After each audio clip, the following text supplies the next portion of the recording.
You feel like a rusted hinge every single morning, so you reach. You are not alone in this cycle of frustration. Many people over the age of 60 believe that if a joint feels tight, the only solution is to pull it into a long, static stretch. This is the exact opposite of what your body actually needs. Today we are going to dismantle the myth of traditional stretching and show you why your current routine might be the very thing causing your joints to feel unstable and weak. You will learn the mechanism of why your brain locks your muscles when you overstretch and how to replace passive holding with active, dynamic movement that actually builds mobility. If you have ever wondered why you feel stiffer the day after a long stretching session, or if you fear that moving will lead to an injury, this is the information you have been waiting for. We are going to focus on the concept of reciprocal inhibition, a physiological process that allows your muscles to lengthen safely without triggering the protective tension that keeps you locked up. By the end of this video, you will have a clear, 3-step movement protocol that you can do at home to regain your freedom of movement without the risk of overstretching. Let us start by looking at why your brain fights your efforts to stretch. When you hold a static stretch for 30 seconds or longer, you are essentially telling your nervous system that your muscle is in danger of tearing. Your brain responds by activating the muscle spindle reflex, which causes the muscle to contract even harder to protect itself. This is why you feel like you are fighting against your own body. Instead of forcing a muscle to lengthen, we need to teach it to relax through active engagement. This is the secret to true mobility. The first movement we will focus on is the standing hip abduction. Stand straight, holding a sturdy chair or table for balance. Keeping your affected leg straight, slowly move it out to the side. Control the leg as you bring it back in to the starting position, and then repeat the movement. Make sure you do not lean your body or hitch your hip up as you move your leg. As you perform this, focus on the side of your hip. You should feel a gentle activation in the gluteus medius muscle. This muscle is vital for stabilizing your pelvis while you walk. By strengthening this area dynamically, you are providing the support your hip joint needs to move through its full range without feeling tight or restricted.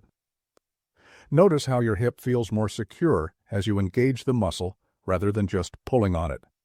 This is the difference between passive stretching and active mobility. Now let us move to the second movement, the seated knee extension. Sit upright on a chair with your feet flat on the floor. Slowly straighten your affected knee, pointing your toes towards the ceiling. Control the movement as you slowly lower the leg back down. You should feel the muscles on the front of your thigh, your quadriceps, working to lift the weight of your lower leg. This active contraction helps to release the tension in the hamstrings behind your knee through the principle of reciprocal inhibition. When the front of your thigh works, the back of your thigh is signaled to relax. This is a much safer and more effective way to gain knee mobility than trying to force your leg into a straight position while sitting on the floor. Pay attention to the control you have over the movement. The slower you go, the more you are teaching your nervous system that it is safe to move through this range.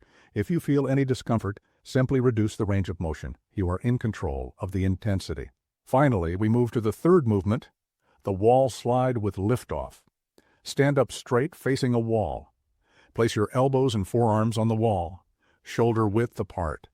Your forearms should be vertical with your hands pointing up to the ceiling. Ensure you keep a straight line from your head to your heels.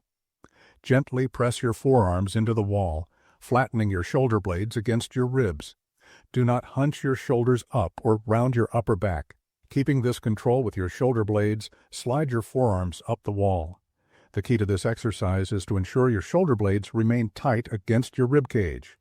At the top point, lift your arms away from the wall. Keep the control around your shoulder blades as you do this. Return your forearms to the wall and slide them back down to the starting position before repeating. This movement is essential for shoulder health and posture. By stabilizing the shoulder blade, you allow the arm to move freely without the impingement that often comes with tight chest muscles. You are building the strength required to keep your shoulders back and down, which naturally improves your gait and balance. Remember, mobility is not about how far you can pull a limb. It is about how much control you have over your joints throughout their entire range of motion. If you have been struggling with stiffness, it is time to stop the passive stretching and start the active work. Your body is capable of much more than you think, provided you give it the right signals. Consistency is your best friend here. Try these 3 movements every morning for the next week, and notice how your joints feel. You will likely find that the morning stiffness begins to fade, replaced by a sense of readiness and stability.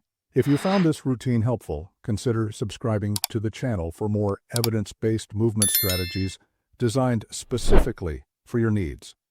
Your journey to better mobility starts with these small, intentional changes. Keep moving with purpose, and you will see the results in your daily life. Beyond these 3 foundational movements, it is crucial to understand why your nervous system remains in a state of high alert. When you have spent decades sitting at desks, driving, or slouching on the sofa, your brain creates a map of your body that prioritizes safety over range. This map becomes rigid.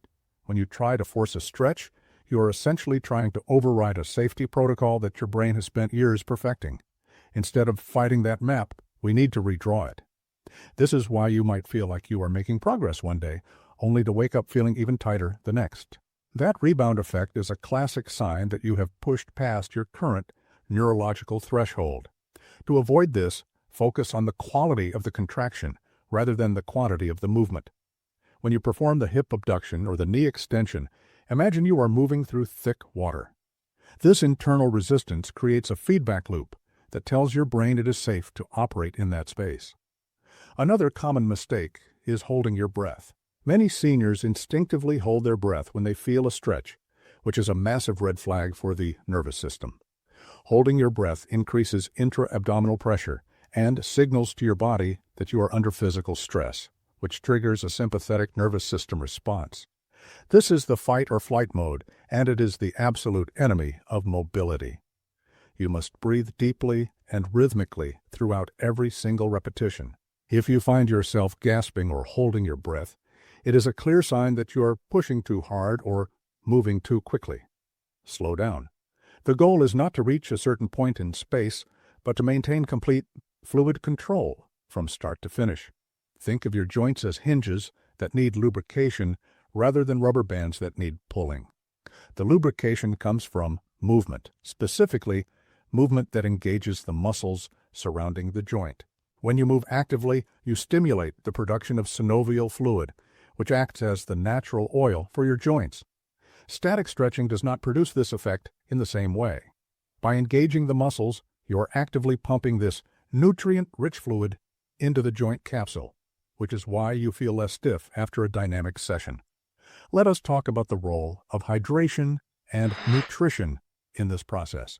While movement is the primary driver of mobility, your tissues need the right building blocks to remain supple. Dehydration causes your fascia, the connective tissue that wraps around your muscles, to become sticky and brittle. Think of fascia like a sponge. When it is dry, it is stiff and prone to tearing, but when it is hydrated, it is pliable and resilient.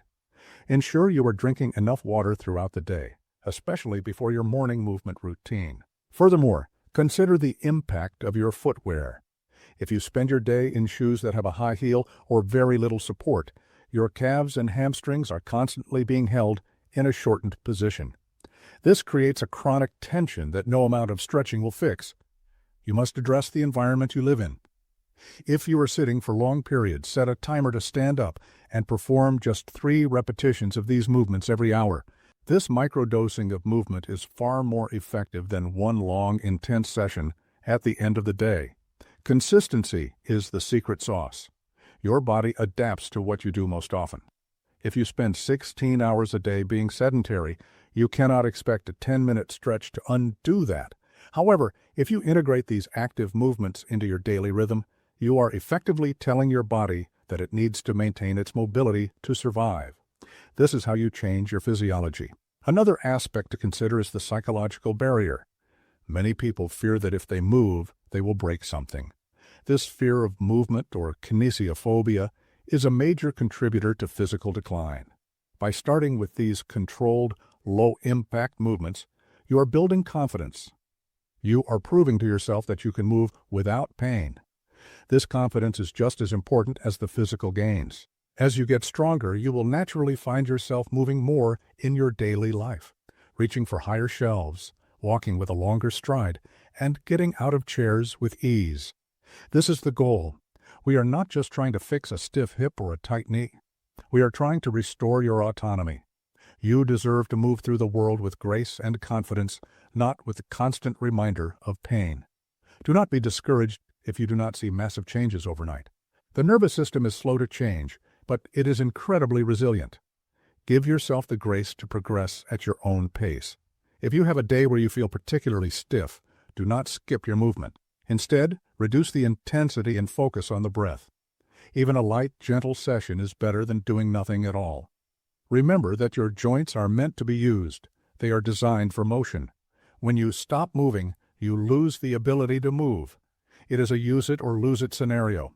By choosing active mobility over passive stretching, you are choosing to invest in your future self. You are choosing to remain independent and active for as long as possible. This is a powerful decision. Every time you perform these movements, you are making a deposit into your health bank account. Over time, these deposits add up to a significant increase in your quality of life. Do not underestimate the power of these simple, intentional actions. They are the foundation upon which you can build a stronger, more capable body. Keep focusing on the feeling of the muscle working. Keep focusing on the rhythm of your breath. Keep showing up for yourself day after day. The results will come, and when they do, you will realize that the freedom you were looking for was inside you all along, waiting to be unlocked by the right kind of movement. You are capable of regaining your mobility, regardless of your age or your history of stiffness. The path is clear, the tools are in your hands, and the time to start is right now. Take that first step, perform that first repetition, and feel the difference that active engagement makes. Your body will thank you for it, and you will find yourself moving with a lightness and ease that you thought was long gone. Stay committed, stay curious, and keep moving with purpose.